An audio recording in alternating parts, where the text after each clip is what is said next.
Hey everybody, welcome back to another episode of Tubby Talk featuring me, Terry Lakey from Terry Lakey Films, and the boys. I'm Chris. I'm Steve. And they're from the Tubby Robot Ice Cream Factory where we film this show and where we talk about video games. Yes. We were going through a bunch of the edits and realized we've never covered a major topic, which is one of my favorite topics in stories, in movies, in comics, in video games, and that is villains. A lot of times villains are more fun than the main character, and they make billions of dollars, like the movie Joker. Or Maleficent and Maleficent 2 Electric Boogaloo. Right, which made no money. But we figured we'd jump right into it. We're not going to hold ourselves back to any sort of specific time period, although maybe we should go in order. Let's think of the earliest antagonists. Oh my God. Asteroids. Technically right. Yeah, the Space Invaders from Space Invaders, which are still very iconic enemies. They, make that horrible noise and make you dread life. They methodically approach upon you, just like time and mortality does to us all. And you shouldn't aim where they're at. You should aim at where they're going to be. Just like mortality. Didn't they have a short-lived animated series? Not that I'm aware of. It was like a hybrid. I feel like it was CG. Probably did. Like around the reboot time period of like that kind of. Well, so there was an episode of Futurama, which was the Space Invaders were invading That's right. Earth, and you had to fight them the same way and everything. From the planet Nintendo 64. And I'm pretty sure that had like a nice happy message about like brotherly love because his brother was the one who taught him how to do it. Yeah.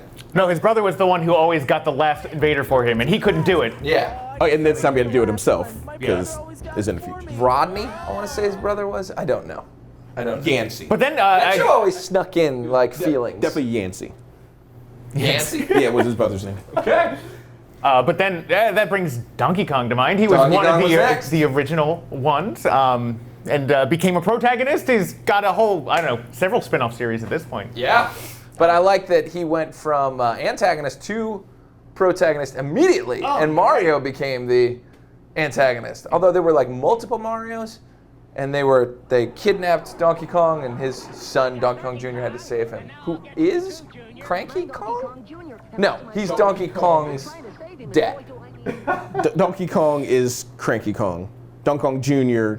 is an unknown person because yeah. Donkey Kong Country Kong, that should be a character, Country Kong. Country Kong. But Isn't that all? but I know he's the grandson. So there's this missing person in between. Yeah. Are you sure? I think that's like in the past 2 years. I think they finally said this is how it There's is. a lot of weird Donkey Kong lore, and some of it matches and some of it doesn't. And there's a lot of fan stuff that's made up about like wars that take place between eras. But it's kind of like the Zelda timeline. Don't think about it. Donkey Kong, the son of Donkey Kong from Donkey Kong 2, grew up to become Wreck-It Ralph, and they don't talk about him. He shaved himself and became Wreck-It Ralph. Yeah, That's pretty funny. He left us for the humankind, and now we don't talk about him anymore. So yeah, Donkey Kong would be the first big one. And then the ghosts from Pac-Man. Wow. Yeah. Are they villains though? What is the story of Pac-Man? Is he eating the ghost dots? So the ghosts And they're coming after him? the ghosts are like the security force for souls, because all those dots are souls that Pac-Man's just eating. One of the box art for one of the ports of Pac-Man, like official box art, was that Pac-Man is a spaceman on a ship, and all the ghosts are his dead crewmates coming to try to get him in different colors. Yeah. Seriously? Seriously. That's wild. It's creepy art. It's that late 80s style, late 70s style art. And when did the witch come in? Because the ghosts report to a witch. I think that was just the cartoon. Yeah, I think that was definitely in Pac-Man 2, The New Adventures. The one that's like a point and click along, you had a little slingshot. Remember that? She was definitely in that one. I think that was either based on the game or show or vice versa. Had a very similar aesthetic and everything. Man. From what I remember. But then you move forward a little bit. Of course, there's the next big bad one. I would say it's Donkey Kong. Is Bowser. Yep. King of the Koopas. Well, was he called Bowser in the first one? Or was he King Koopa in the first one? He was Bowser in the instruction book, the King of the Koopas. But in the show, they referred to him as Koopa King, King Koopa. They never said Bowser in the show. And I always thought the show was kind of more canon because it had a story. But then they changed the design a lot, too. In cartoons, Bowser is always the name of a dog, and they want you to realize that he was a turtle dragon and not a dog. Yeah. Turtle Dragon. But he was Bowser in that first instruction book. Oh. Interesting. Yeah, so he would be the first bad guy that I really latched on to because, I mean, for me, Mario Brothers was my first game. Mm-hmm. So, and you fought him a bunch of times, if you think about him. Yeah. 8 times, although 7 of those times he's an underling in disguise. Yeah, if you hit him with enough fireballs. Yep. And then Mario 2 was a shift. It wasn't Bowser. It was some dude named Wart. Yeah. Who I think is interesting just because he's never come back. Because he was a figment of Mario's dream. Well, what's fascinating is he does make Spoiler a alert. cameo in Link's Awakening. What? Yeah. What? So in I Link's, just played through this. So Link's Awakening, you learn, one of the songs you learn is from Wart. He's underground with 2 frogs, and he teaches you the Mambo song that can bring things to life. And Now, it's not called Wart's No, he's Mambo. not called Wart, but You're right. he is Wart. And so, but it makes sense though because it's a dream. So he only exists in the dream realm for both Link and Mario. Oh my god. Yeah. This is amazing. The shared dream universe. It is weird that, did you guys play the new Link's Awakening? Yes. I'm surprised that they didn't put like one of the red subcon doors in it. That would be cool. That would have been really cool and clever. And it's amazing. If you haven't played a good game in a long time, grab Link's Awakening on Switch. It's like I tore through that in a weekend. So much fun. Link's Awakening is fantastic. Oh. One of back my on favorite that? games ever. Yeah. A What's the Ganon King? Well, a shadow of a... Yeah, there's a Ganon. In which? Oh, and that, yeah, Link's it's, Awakening. no, it's not a Ganon, it's like a black, like, gooey. Version of It a even Ganon. becomes, yeah, but it Yeah. even becomes Ganon at one point. Well, he has a couple forms, and one of them is a Ganon, yeah. But Which was the bad yeah, guy he becomes, linked to yeah, the you're right, he past. becomes Ganon sort of at one point, and then, you know, I don't really know what it's called, but it's the evil inside the Windfish's egg. Windfish. That's what I was looking Well, for. the Windfish is is good and it's Yeah. infected. It's an interdimensional parasite that latched onto the Windfish's egg. Which, that story was amazing too. Like everything about the Windfish, like the Windfish is a giant whale that flies in the sky. It's good. It is good.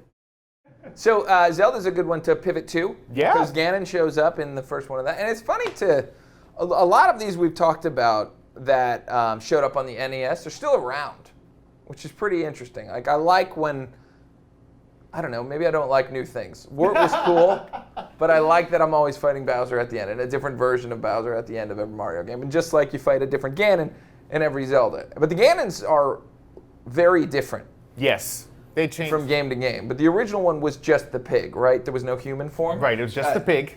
Yeah. And he's just the pig in 2 as well. But in Link to the Past, well, he's still a pig in that too. Does he show up in 2? I thought He's He just does. the bad guy. Every time I thought you- it's just the game over. Every time you die, yeah, you see him. You don't fight him in the game, I don't Right. think. He's the terror behind the scenes. Yeah. Interesting thing about that game, that was the first game I remember that was fight an evil version of yourself.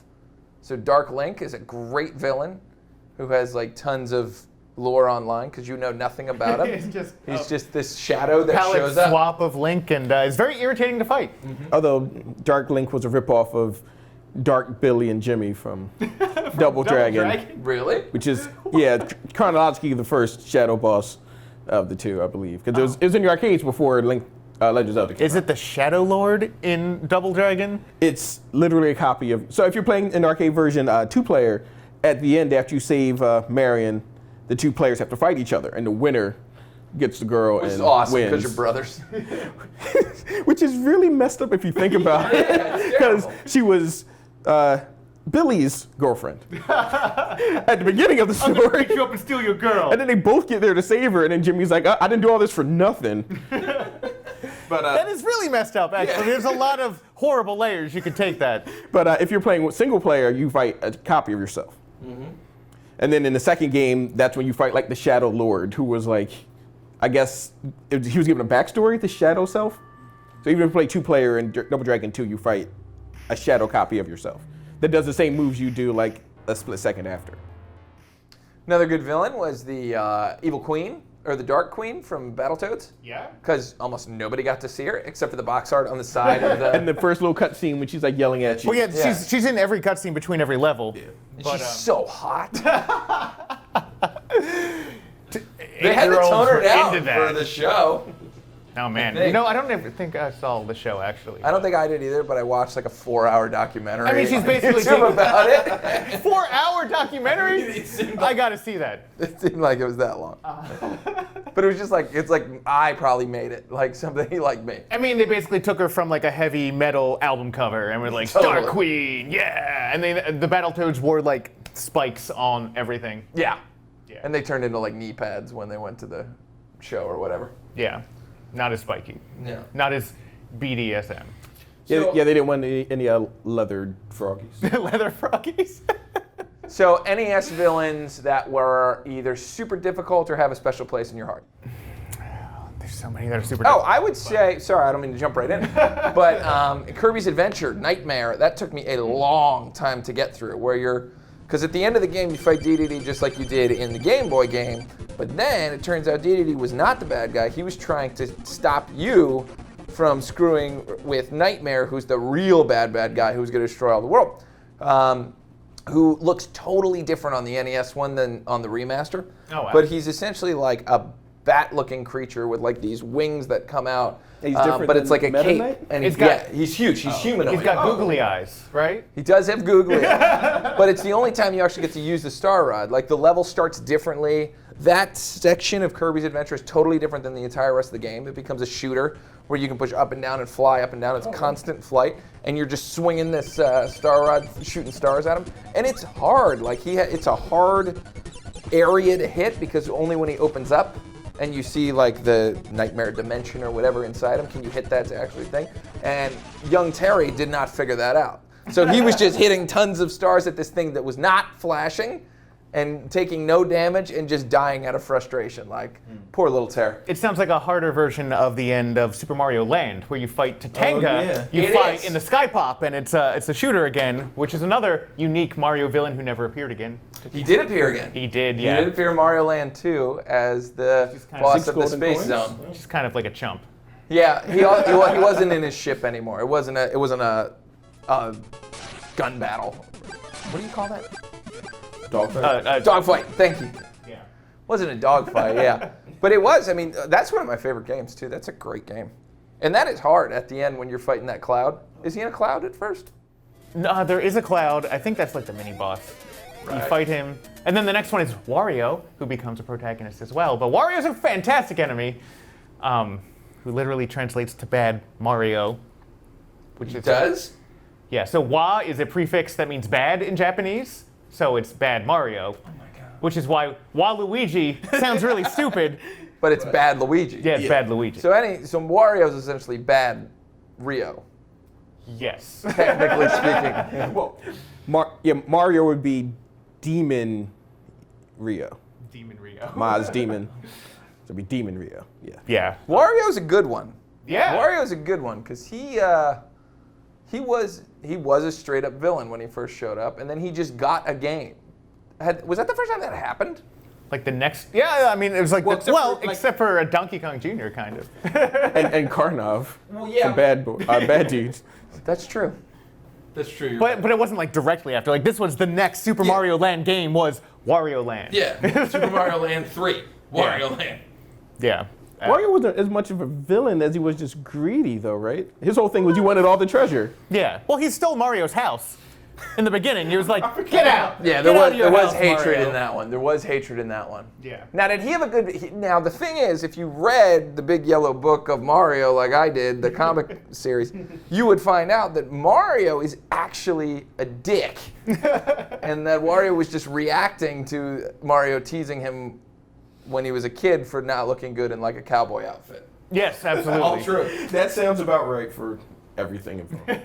And then Luigi just like falling down in the background. Yeah. So I like, and villains have changed over the years where for a long time it was just they're the bad guy because they're the bad guy, and now some of it's a little bit different.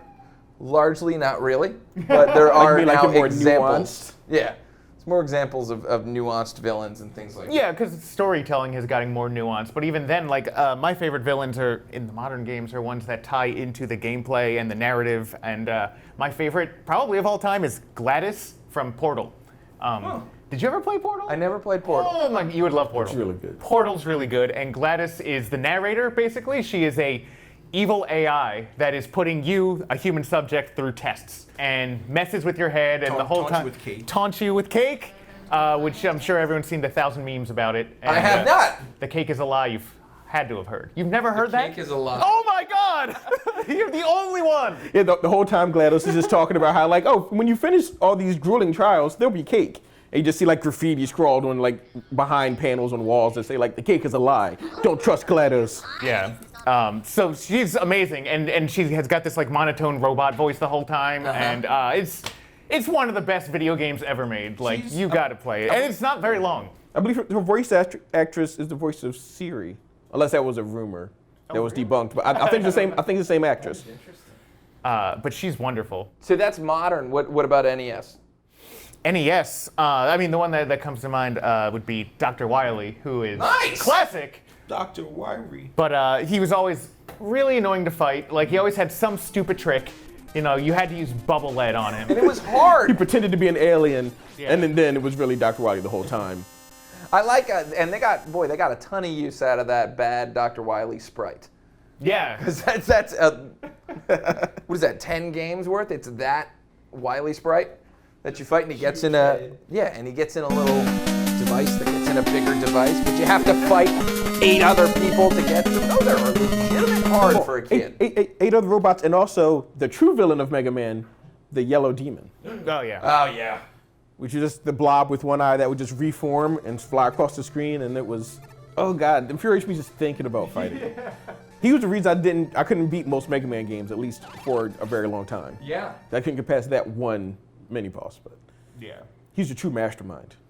And I feel like it would be good probably to, you know, we're talking mostly about like video game spawn villains, right? Not like properties. Like, there are tons of Spider-Man games, and Dr. Octopus is a terrible, yeah. But Sure. There were always pushovers, though, in any licensed games. Like, the bad guys were always just something else you punch a bunch. They never had, like, involved mechanics or anything, like, novel to them. At least not that I've played. Yeah. Well, the Punisher Nick Fury game had Kingpin, and he was legit hard and huge. Oh, wow. And then the Simpsons game had, like, Mr. Burns in a robot outfit, yeah, right? Oh, yeah.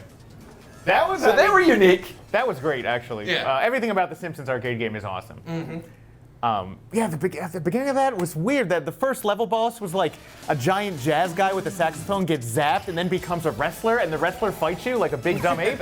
Like, why did that happen? I have no idea. Are you talking about Bleeding Gums Murphy? No, it wasn't Bleeding him. Gums. It was It was just a random jazz it's guy. just some guy wearing a suit and holding a saxophone, and he's hanging from the rafters, and then he gets zapped, and then he becomes a wrestler. Why does that happen? It's like a Blues Brother or something. But like bigger and fatter and dumber, like A giant Jim Belushi. Or Jim Belushi, John yeah. Belushi. But he's just John like Belushi. huge, and he makes like really grunty noises the whole time. And like, I have no idea what the story is behind that.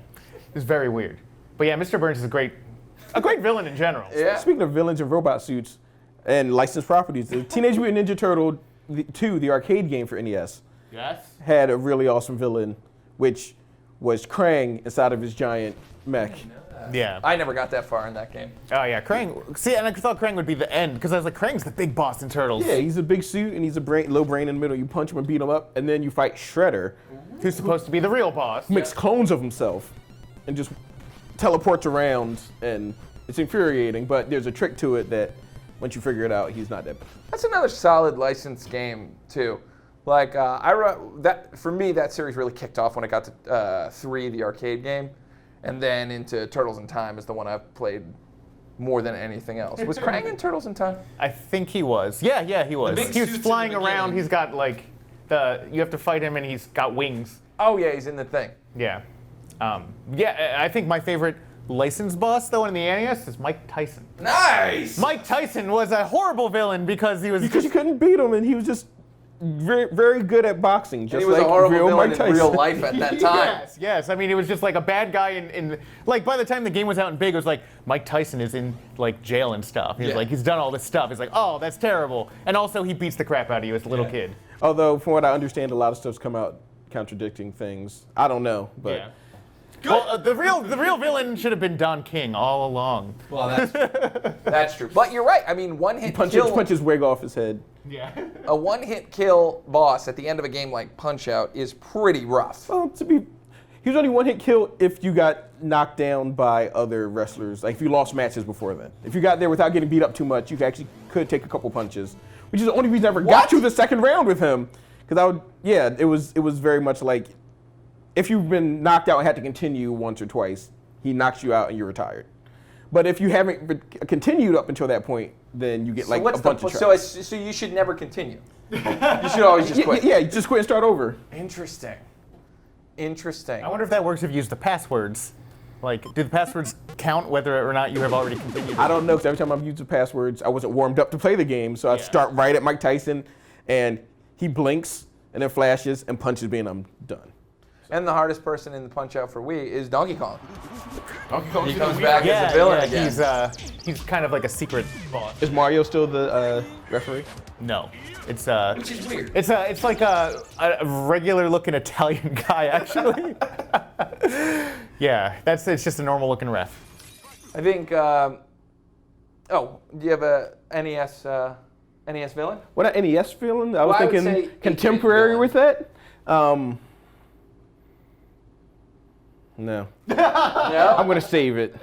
Okay, we'll jump up to 16-bit. Okay, villains. now I'll go then. I think I know what it is. Dr. Robotnik in Sonic Spinball. Yeah. Oh, specifically. He was easy in Sonic the Hedgehog and Sonic the Hedgehog 2, but Sonic Spinball, he was a right jerk. Probably because Sonic Spinball is actually based off the cartoon, right? Was it? Yeah, I think the Spinball is based on. No, Spinball's not. Mean Bean Machine is. It has his sidekicks. But no, so basically he would set up these pinball challenges for Sonic to try, or set up his lair inside of what amounts to a pinball machine. And Sonic has to try to fight through to get to him. And when you fight through the whole stage, you have to like unlock all these mechanics. It's always very long and involved. You get to Dr. Robotnik. If you miss or he kills you, you start the entire stage over again. Meaning you have to spend 15 minutes doing pinball BS. And you have to kill him with pinball techniques too. Yeah, and he would just laugh at you. You have to hit him like 20 times. Oh, that's brutal. Normally it's like 3 times in a Sonic game, or at least 3 phases. This one's just like hit him until you win or you start over. And it was like Dark Souls before Dark Souls existed. But yeah, and then Sonic 4 was probably Sonic Knuckles, probably the epitome of his difficulty to me. Like I could not beat him regularly. Every other Robotnik I could beat like with a hand tap on my back. But that one with just a giant laser he would shoot out every couple seconds. I don't know why I could never get the timing down. I definitely struggled with the one from Sonic 2 for just a bit. Just because you had to go through the mechanical robot Sonic, not Metal Sonic, kids, different person. Because you had to get through that, and then if that thing knocked out all your rings, good luck standing against the giant walking thing that you had to jump at the right time and get over the spike on the hand in order to hit him. But that is definitely a solid 16-bit era. 16-bit era. You know, this one ties into both, actually. Mother Breen. Nice! Super Metroid, the original Nintendo Metroid. Mother Breen has come back a bunch, and she's kind of awesome because she just sits there, and the room fires missiles at you and circles at you, and then they take that same boss fight in Super Metroid, and she becomes a bipedal mech. Yeah. Which is amazing! At the end, though, Shoots because lasers. first you essentially have the battle you had from the original Metroid, and then you find that out, which is terrifying. Yeah. Because we didn't have the internet back then, kids. So when that thing happened, all you had was your memories of Metroid 1 to go off of. And it played this terrifying organ music. Like those super missiles, all I need. And then she's a giant T-Rex with a brain on top and lasers and... It's terrifying. No, And you have to have so many missiles. Like in the original game, it was brutal. Like you just had to have lots missile of missiles. after missile after missile after missile. Yeah. So Mother Breen, and she was really scary looking in Captain and the Game Master. Totally different design. I feel like She was funnier. Oh yeah, she looked like a goo thing. She was like stretched out, like skin face. You'll see it. It's gonna be pink right here. she had like makeup on, like lipstick or something. It was. And somebody weird did her voice too. It was like one of those classic cartoon voice people that was kind of all over the place. Yeah, it was kind of like a Little Shop of Horrors sort of voice. And Really? a little bit, and then they gave King Hippo nipples, and that was weird. Sometimes you gotta give something nipples, you know? For that realism. Yeah, the realism of Punch-Out through the lens of Captain and the Game Master. Mega. What else was during that era? Oh, you know who I always had fun with was King K. Rool. Like he was an interesting villain. This is when Donkey Kong to go all the way back, had become a hero of his own franchise. Well, his grandson did. Yeah. So this is the one that wears the tie. This is the one we know currently. And King K. Rool was fun because he was kind of challenging and made like strange moves. All the bosses in that game was pretty much hit him 3 times. Yeah. But it was difficult and had different mechanics, but it was the first like good-looking. Well, it was a good-looking boss because it was pre-rendered CGI that they put in that game. Everything looked good in that game. Yeah. And I love King K. Rool's like how he rolls. It's just was first like, I took your bananas. Now what? That's the whole first game. What is he even king of? We don't even know why he wants bananas. Like, why does he care about Donkey Kong's bananas? He wants to do something with the Kremlins. I know that. He's a crocodile. Do you eat bananas? They don't eat bananas. And I think I would say, I think the journey to King K. Rool is so vast and deep that it makes it worthwhile when you get there at the end, you beat him up, and you just kind of knock him out. And then I like celebrating over his body. He's like, giving you thumbs up. He's got amazing music for his whole battle. Yeah. It starts out with the sea shanty that becomes like this, like almost like a heavy metal pop song. Yeah. And he keeps turning into different things. First, he's just K. Rool. Then he's a pirate, K. Rool. Then he's a mad scientist. What's his name in that one? I forget. It was like Dr. something von K. Rool. K. Rolenstein or something. K. Rolenstein. I think that's it. And then I forget what he does in Donkey Kong 64. But he's just him again. That's a weird final boss battle, though, because you have to cycle through all the Kongs to win that one. That's right. It's like in a boxing ring. Yeah. He's like a boxing. Which gets us right to the next era of villains. Yeah. Which these are probably the ugliest. Polygons. Early polygons. Yeah. I mean, Bowser looks bad in Mario 64, I have to say. Yeah, he looked pretty bad. It was just strange. It didn't look like any of the other ones. Because he had like an itty-bitty hair thing. He just looked They had to make weird. him red. Well, you had to make him spinnable, too.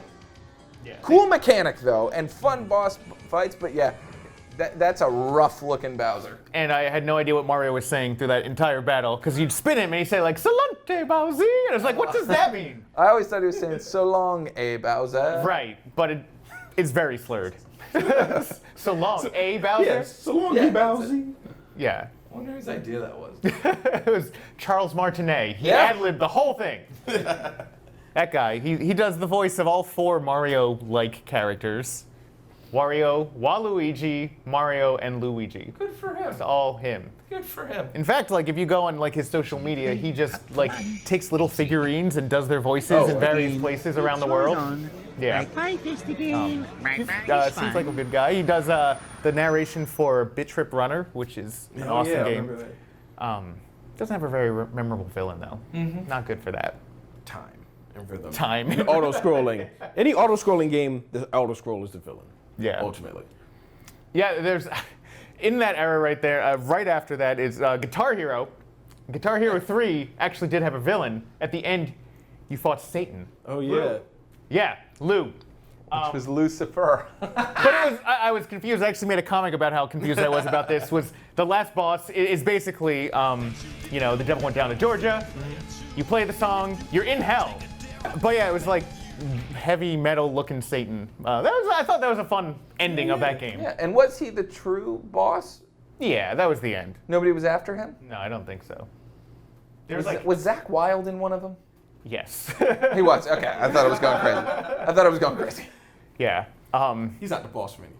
That's not the boss. Well, they had like the celebrity battles in Guitar Hero 3, and I think Zach Wilde might have been one of those. The only one I remember specifically was Slash. And the dude from God, I forget the name. Tom Morello. Tom Yeah, I was Morello, thinking of Slash and Tom Morello. With his like wiggly Yeah, to play diddlies, Tom he had to Morello. do the deedlies and the meedlies, and it was very irritating. Yeah. That era? I'm trying to think. I borrowed N64, so I didn't own it and get So to did play a lot of PlayStation it. too. But I know, besides Bowser, there was half the roster of WCW wrestling. The NWA guys in general. Hulk Hogan and Oh, he was was it Hollywood X-Pac or Hogan something? at the Yeah, time, Hollywood right? Hogan. And Sucky. Wait, that's what he said? that was the Go catchphrase. sucky. And yeah, Normally they were straddle their enemies and go suck it and crush your Don't you remember crotches. everyone It was saying weird. that for like that weird summer? I do remember people. I didn't know that's where it's from. That's where. Well, it came from the actual wrestling, was but like they middle school. incorporated Oh, into the it game. makes sense because all the kids who would say it to me definitely watch They a lot would of do wrestling. this. Yeah, and that was from Hollywood Hogan. Yeah, when he went. Roll. Yeah. Oh man. Sephiroth comes to mind. That's a monster of a villain who people love to this day, and that's a great fight at the end of that game. Yeah. As he like morphs into this giant thing at the end as well, right? To a one-win game. Yeah, but he starts as just a guy with a sword, and then he turns into this giant thing. Is it supposed to be like a tricky clone of battle. Cloud or Cloud? No. line of clones or Something something weird. It's like a this, line with of materia. Genova, one of the children. It's very complicated and square. It's very square. Something that's also complicated in Square, Lavos. And I'm jumping back Yeah, at let's go back. That's a good generation, but yeah, Lavos was a great multifaceted villain because you could fight. He was just trying to survive. We're talking about Chrono Trigger, by the way. He's just trying to feed off of the time and life energy of the Earth and everybody living on it. It's fine. It's also interesting. You think he's just a spiky beast the whole time. He's not. Yeah. He's got the different forms inside as He's well. a little alien inside it, right? Yeah. Or at least when you beat up the spiky part, he is. Yeah, and in that game, I would definitely count Magus or Magus, depending on your pronunciation. He was one of my favorites. Like, he had so much character. He's basically, Vampire Vegeta, but that was awesome. Because he could join your team and you could use the black magic, and using black magic is the best in that Black game. Hole was the best spell. Yeah. Did him and Frog have any things they did together or no? No, God, no. In fact, Magus had no duo attack. That's Anyone. right! He only had triple attack. He had one. And it was just one. It was just the dark matter thing. That's funny.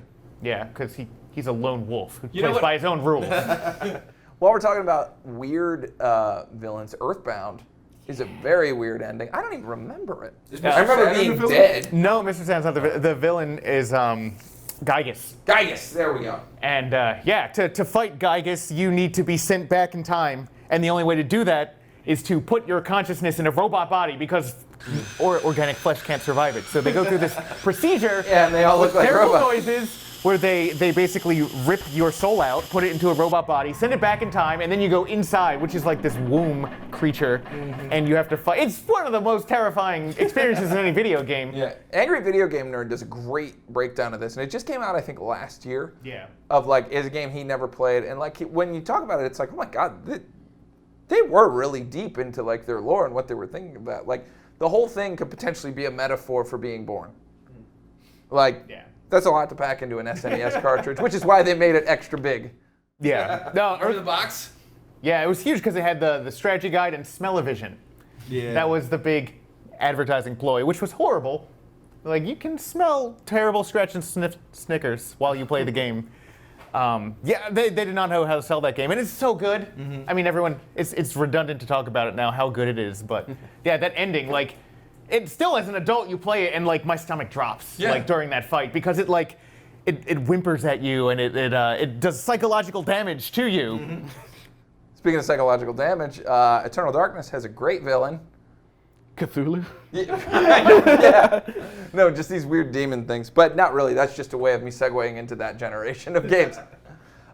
This is right about where I started to fall off, this generation and the next one. Yeah. So I'm going to have to reach to figure out good ones. But I'll throw out the Metal Gear Solid 3 villain, I think was during this time. Who was that? Was that Big Boss? Big Boss was the main character, was who you were playing as, you find out at the end. In 3. Yeah. Okay. So I don't remember I never got to the end of it. I So just know you got to the fight villain Metal was. Gears. And they were these huge things, and they were awesome. Yeah, Metal Gear 3 took place during the Vietnam era, and you're playing, and you're like, oh, why is Snake young? And then you realize it's not Snake, it's Big Boss. The Snake is a clone of Big Boss. See, I got to go and play the subsequent ones. I played Metal Gear Solid, the remake on the GameCube, and it was great. And that has so many great villains in it. Like it's got Like Raiden and... Revolver Ocelot, which is an awesome name. That's great. It's got Sniper Wolf. It's got Psycho Mantis, which is we've probably talked about that boss fight. This is one of the best boss fights of all time. Where you have to use the other controller because he's controlling your mind. It's so good. Yeah. Can we go back real quick? I just remembered Andross. who was in that generation for Star Fox Dinosaur Planet. Oh, he was in Dinosaur. No, I don't think Andross was in there. He is in it. Was he? He's at the very end because I never made it to the end. when they remade that game, they added in space fights between in the R-Wing, and the last person you fight is Andross in an R-Wing. Okay. And he looks good. It's the same fight you've done 3 times before, but Because there was Star Fox Assault also on the GameCube. Oh. I feel probably had. I never got to the end of that either. That was developed by Namco. I never played it. But it had Crystal in it, which was interesting. Yes. But yeah, Andross was interesting because I forget the name of the device. It was like the matter manipulator, which was what made the face and it enabled him to throw all the things at you. So it wasn't like that. I thought he was just a giant monkey in space. no, it was just supposed to be a projection that he was. So he was just like making solid holograms and throwing them at. Yes. Oh, it's kind of cool. Yeah, that was kind of, and they go into that in the comic that came with Nintendo Power. Oh, yeah. That got you, made you want to play the game because Nintendo Power. That's what it did. But Andross was sort of interesting. I think not as interesting as like the Star Wolf team. Well, yeah, and they were given way more voice, right? Pigma. Do you remember Pigma? Yes. Do you remember what he said in the N64 game? Which one? What? No. What phrase? He said a lot of things. You're gonna die just like your daddy did. Oh wow. It was hardcore. It's just like a stupid pig saying that. Well, it was amazing. Like that. Uncle Andross. He was the lamest one. Yeah. Like He got replaced by Panther Caruso.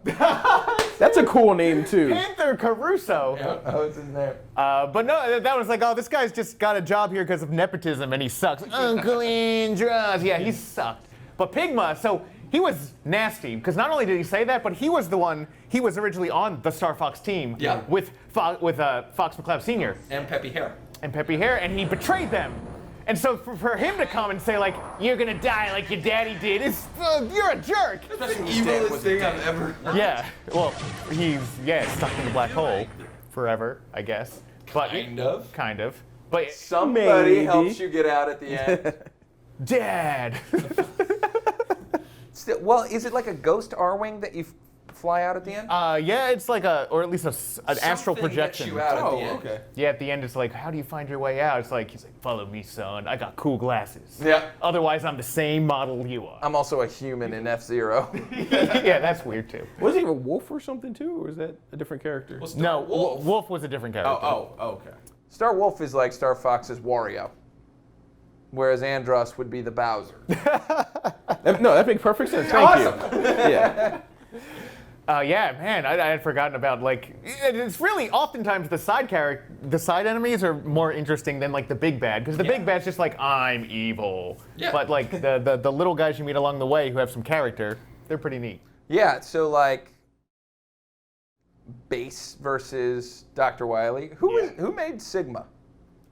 The theory is that Dr. Wily made Sigma.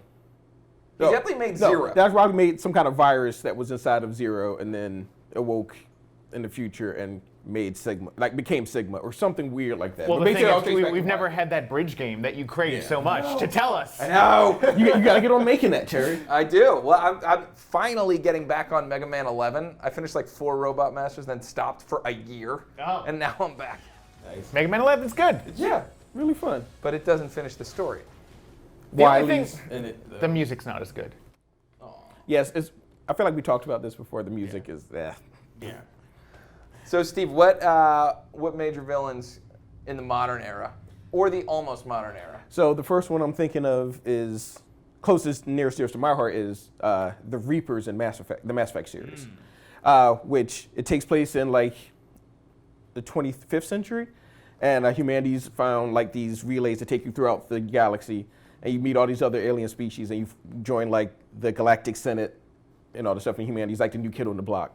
But at the same time, these ancient machine beings that come around every 250,000 years and wipe out the entire Milky Way's sentient population are coming back, and nobody believes you because the oldest alien race is like only 100,000 years old. So they're like, this is a myth. So it kind of sounds like the Mass Effect version of the Langoliers. Yeah. I don't know if you've That's pretty solid. read that or seen that. Yep. Scene, unfortunately. Yeah, I Yeah, saw the it too. movie is the worst. Balky is in it, which is why I watched it as a Yeah, kid. it's the same. It's so bad. But it's about these Pac-Mans. Pac-Mans that eat up reality. Yeah, and it's like basically like they're very compelling. It's a very compelling villain in the first game because it's in the background, but they corrupt technology. Like when technology reaches a certain level of sophistication, they can incept it from outside the galaxy. So you start off by being like this elite soldier, and then your mentor gets corrupted by one of them, and just starts like destroying everything, and you're like trying to stop the mentor from destroying everything. You're like, dude, what's going on? And then you finally find out they're like, oh, these ancient giant machine aliens are going to come destroy everything.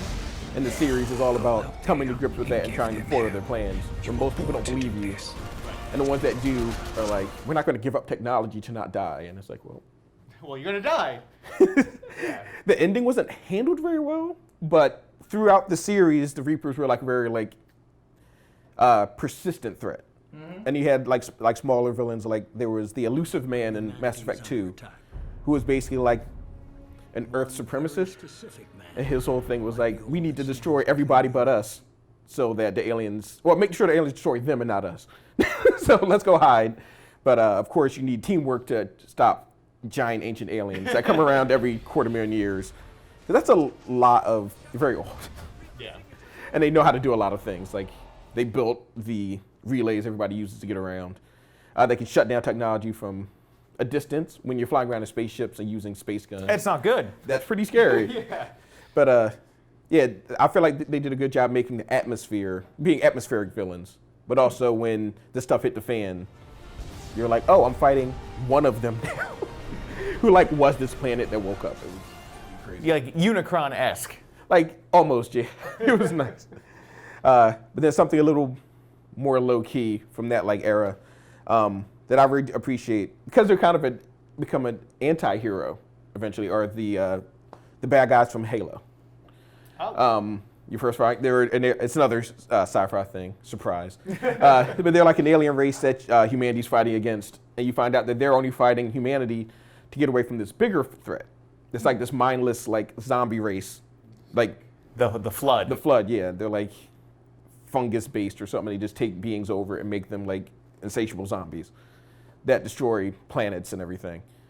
And it's pretty interesting because in the second game especially, they showed you everything from their point of view. So you got to see, so they were, like the adage that villains are the hero of their own story was very true with them. That's cool. And I can't remember their name. I wish I could remember the name. I love that in all storytelling when like the villain isn't evil, they're just doing something that they feel they need to do. Yeah. Like it's not just like mwah ha ha ha. It's like, yeah. I remember. I guess there's not a ton of great examples of that in video games either, because usually it's just like, they're evil, go beat them. So you don't have to worry about feeling bad. Yeah. I just shot 1,000 dudes. They better be evil. Yeah, that's true. Do you have anything you've been playing? I mean, Master Hand, I think, is an interesting, more modern one. Yeah. Although, really, that's from N64, the one that I'm thinking of. Yeah. It's also crazy hand. Yeah. It's a little weird. Which I think only showed up in Melee. Yeah, I'm trying to think, who is a really, really good modern villain? Ares in God of War was pretty cool. Xehanort from Kingdom Hearts is a very weird and strange villain.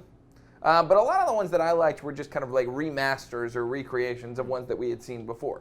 You know, fighting Dr. Wily this time, or fighting Bowser this time. Ganon, again, is a good one, because fighting the Calamity Ganon felt different than a lot of the other Ganon fights. So the Breath of the Wild, that was also interesting, because Breath of the Wild, I wasn't really attached to the villain. I think I'm not as attached to the villains in these games anymore, because there's so much other stuff to absorb and do. Like the size and scope and the things you can do in Breath of the Wild I think are more fun than the story. I think the story takes a back seat to just gameplay and being able to truly do anything you want in a virtual world. Yeah, I feel like the most interesting antagonists in that game were the Divine Beasts, the levels themselves. Like, those were awesome, and I remember all 4 of them very vividly, but like, the boss fights in them, I'm like, they're kind of blobby things that I shot a bunch. Exactly. Yeah, you weren't really attached to them. Yeah. Yeah, I wonder, is there any real modern villains that people are really attached to? And I feel like this same conversation can be had in any medium. Yeah. It's just like, why don't we care as much as we used to about, like, the bad guy, and I think it's because there's so much other stuff in the way. Like, why don't we care about the bad guy in Star Wars, but we had to know every single line of dialogue of Darth Vader? You know, he said, I wonder what that is. But it's like that, I think, now for games, too. And I just can't think of many. I know one that, you didn't play any of these PC games, but Half-Life 2 had a, did you play Half-Life 2? No. It's so Right, I think I know what you're. I'm very well, just like so the Combine is this alien force that has taken over the Earth, basically, and they send things like head crabs at people, which zombify them. But basically the world gets taken over, and humanity's enslaved in these cities, and there's this guy named Dr. Breen, and he is basically a collaborator with the evil aliens, but he's a human. And so, like, he's the face of the Combine, the human face. And so he's giving these propaganda videos throughout the whole game. And he's like, oh, our benefactors are here to do this and that. And he's, like, just talking the whole time. He's like, I hate this guy. Because, like, look at humanity. We're all, like, living in holes. And, like, everything sucks. And, like, there's zombies coming at me. And this is terrible. But, like, he's fascinating because, like, he's kind of, you don't know if he believes his own spiel or not. Yeah, Half-Life is awesome. That sounds like the Kevin Spacey character in the Call of Duties. Yes. And I guess the Jon Snow. What's that guy's real name? Kit Harington. Kit Harington is in the next one. And Is that a real person's name? Kit Harington? He's British. Ah. So it doesn't count. Kind of just makes me think he's like Tailspin or something. Kid Cloud Kid Kicker. Cloud Harrington. Kicker. I keep trying to figure out who the villain is of the Destiny series because I've been playing Destiny 2 a lot recently. And you're just like, I don't even know. Basically, the villain is the darkness, which is very vague. Really, though, it seems like the villain in that game is the player. It's one of those things where it's eventually going to be like, it's the player is a bad guy. Well, in Fortnite, it's other players. I mean, that's kind of where we are now. Yeah, those are like kind of self-made Other villains, though. actual real-life humans are the bad guy now. I mean, I don't think they just started. Yeah, it's true. Well, it's easier to write AI when you don't have to write AI, when you just have to pipe someone else in and they do all the fighting. So let's go into... What have I just played that has really good... I played so many games in the last year or so that... Yeah, but they're blending together. It's weird. Yeah, I thought they had memorable villains until who's I'm the trying to bad guy remember in them. Smash Brothers? Some kind of weird angel thing that destroyed everything. Unending light. Like, what? What? I need a master hand. Kirby's the real villain. He was collaborating. That's how he He's survived. the collaborator. That's true. That's true. That's true. So let's go into some of like the strange or more memorable villains that we have. I always liked in Earthworm Jim, you fought Psychro to save Princess What's Her Psychro, Name. it's a great name. Yeah. In Queen Slug Queen for Slug a for a Butt. butt. Yeah, that's a good one too. Pulsating, festering, blah, blah, blah, blah, Slug for a Butt. Is her full name. All of the, you know what had fun boss fights was the Arkham series. Oh, yeah. Yeah, so I was thinking of earlier. I was like, the Arkham Knight wasn't a great villain, but the lead up, the playing through that game was very enjoyable, and a lot of like the side villains, like Riddler. I think, spoiler alert, is a real villain of that 10-year-old game. But The Mr. Freeze fights were fun. yeah. I personally hate water or ice-based fights, and I don't know why. They always seem cheap. The first game was great except for the final boss fight with the Joker, who turns into Bane Joker. Bane Joker. Venom Joker. Yeah, it was lame. You don't like him when he's angry. I forgot. Yeah.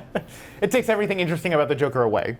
So that can be an example of villains that were done poorly, which will also fit into like the weird villain category too, I guess. 'Cause I mean, the one I want to bring up for you guys is Karnov, like, because that's just interesting. I love Karnov. Yeah, he's just a great, weird character design. And got his own game where it's a shooter platformer. Why is he shooting? Still don't know. We've played it here once or twice. But yeah, he's just like this chubby muscle man from Russia, and he looks kind of like a genie. Don't know why, but he's just like a very. You wouldn't expect him to be either a hero or a villain. It's like, why is this guy in a video game at all? He doesn't look like any video game character, and that's why I kind of love he him. breathes fire. Yeah. He's in a fighting game as himself. Which Yeah, is it weird. was Fighter's History. Yeah. Yeah. Yeah, he's had a couple incarnations. It's just like that weird side of gaming. It's like, is that not big in America at all? And I don't even know if it was big in Japan, but it was there, yeah. Well, here's an off-the-wall villain, speaking of Japan and fighting games. Villain of Street Fighter 3. His name is, I can't believe I forgot his name. Gil. He's Gil, and he's a giant muscle man who's like naked. blue on one side, red on the other side with a loincloth and flowing blonde hair. and he's the leader of the Illuminati. Is that In the Street Fighter world, the Illuminati underground cult subculture is led by this man who is half fire, half ice, and his moves are half fire, half ice. And he's just like the peak of physical perfection. And so you're fighting him. For some reason, he supplants Bison and his whole World Terrorist Organization and everything, and Akuma and his just evil fighting spirit. He's just I'm going to be the final boss because I'm fabulous, and he flips his hair back. He's got this long flowing hair. It didn't get very different for Street Fighter 4. There was another blue Adonis, and he had a yin yang in his stomach that he could suck you into. Yes, Seth. Seth. Yeah, which is the lamest name too. It's here's my big bad boss, Seth. Which one? What I understand is a clone or a golem version of Gil. Okay. Well, that Or makes a something little crazy sense. like that. Yeah. It's weird. Street Fighter's not a game you play for the story. True, but Mortal Kombat is. Shao Kahn's a pretty good villain, Shao Kahn's pretty good. especially when he shows up in Mortal Kombat Annihilation. What's it?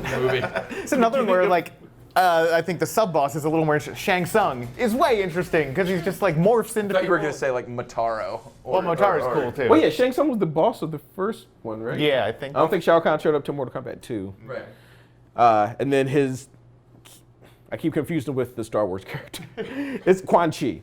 Oh yeah. Quan Chi was the boss of Mortal Kombat 4, which Yeah, nobody 4. really played because it was 3D and weird. Well, and it retroactively, Quan Chi was in charge of all of it from the very beginning. It was a double crosser. And Goro. And well, they're all villains in that game. Yeah. There's no hero of that game. Yeah, it's kind of. Because even Liu Kang goes bad at one point or dies. And Johnny Cage is always a jerk. Yeah. I feel like Sonya and Jax were probably the closest to Yeah, they were the closest protagonists. to I guess good. Raiden's a good guy. He's straight up a good guy, right? I think he's a straight up bad guy in one of the later straight up games. bad later. Oh, okay. Some games don't even have villains too. Yeah. But I like the ones that do. I think for me, Tetris, that's true. Well, the blocks The are villain the is the top right? of the screen. The villain is that. That's true. That's what you're fighting against. You're striving to avoid. Screw that thing. Yeah. But I don't know. I was always drawn to villains to the point where I'm still Googling them, many, many years after they've been seen. I what's going still on want to now? know what's up with Proto Man.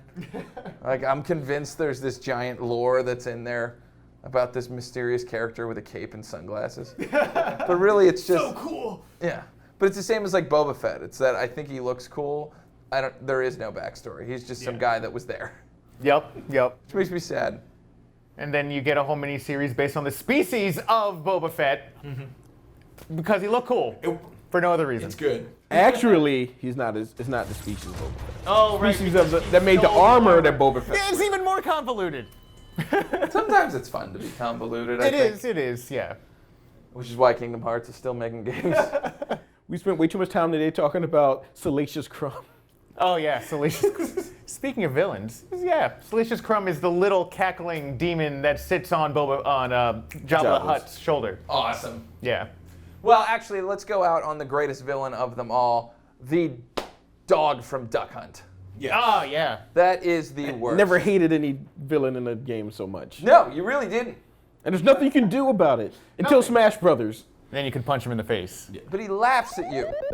He laughs right in your face as you're 6 years old trying to shoot guns, and there's this thing laughing at you. And he didn't even think the system could make that noise, but it finds a way to make that horrible, curdling laughing noise. The greatest villain known to me. It's nice that he's in Smash Brothers. It really is. I loved it. A lot of people were mad. I'm like, this is the best. Yeah. Duck Hunt. Duck Hunt. Yeah. Yeah, I mean, there's tons of villains out there, but I think nowadays when most people are playing games, they're playing against other people somewhere else. I mean, that's the majority. There's not that many single-player campaigns. They're coming out back a little consistently. bit I hope more. they They're do. coming back a little bit more. Like the new Star Wars game is a single-player campaign-driven game. Yeah, but the villain is still like the Empire, though. Yeah, it's just like, badness. If it's not Darth Vader, it's somebody else that's a bad guy. Who we're fighting?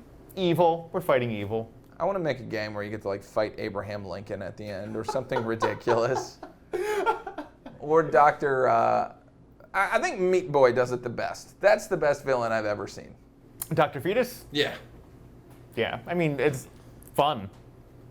And then he comes back, and in the game, if it ever releases, Super Meat Boy Forever, he comes back and steals the baby.